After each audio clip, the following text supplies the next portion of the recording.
आता येऊया नव्या पिढीच्या नवीन दमाच्या अभिनेत्रीकडे, पर्ण पेठेकडे. यावर्षी करुणाष्टके नाटकासाठी तुमच्या टीमला बरीच नामांकन आहेत आणि तुला स्वतःला अभिनेत्रीचं नामांकन आहे.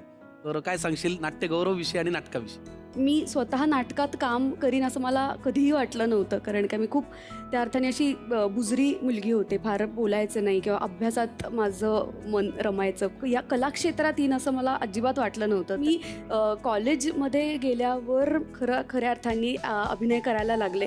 नाटकासारखं माध्यम तर आहेच आहे की ते तुम्हाला तुमच्या कोशातनं बाहेर यायला खूप मदत करतं आणि माझ्यासाठी नाटकाने मला त्या सगळ्या माझ्या जगातनं थोडं लोकांसमोर आणायला खूप मदत केली. फार भारी.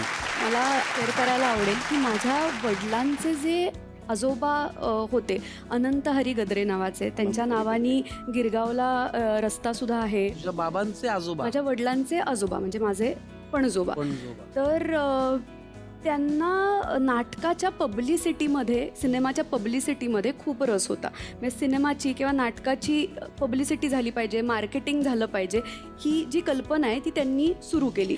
तर त्या काळात त्यांनी एखाद्या गोष्टीचं आपण आता हे जाहिरात करूयात ही त्यांनी कल्पना मांडली आणि हाऊसफुल हा जो शब्द आहे तो माझ्या पणजोबांनी कॉइन केलेला शब्द आहे. आता आपण अनेक नाटकांना खूप अभिमानाने पाठी लागली की आनंद होतं, तर तो जो शब्द आहे पहिल्यांदा मिळते आणि मला त्याचा किती छान वाटतं ना. अशी एक गोष्ट माझ्या आयुष्यात खूप आधी घडलेली आहे जी नाटकाशी निगडीत आहे. फार छान. पण मला फार भारी वाटलं की हाऊसफुल हा शब्द आपण नाटकवाले उच्चारतो आणि तो आयुष्यात येण्यासाठी, नाटकाच्या आयुष्यात येण्यासाठी फार कष्ट घ्यायला लागतो. पण जन्मापासून या शब्दाशी तुझा संबंध आहे याचा मला एक कलाकार म्हणूनही फार आनंद झाला की सांगायला किती छान वाटतं की माझ्या पणजोबांनी हाऊसफुल हा शब्द दिला. म्हणायला किती अभिमानाची गोष्ट. 180 वर्ष झाली रे मराठी नाटकाला.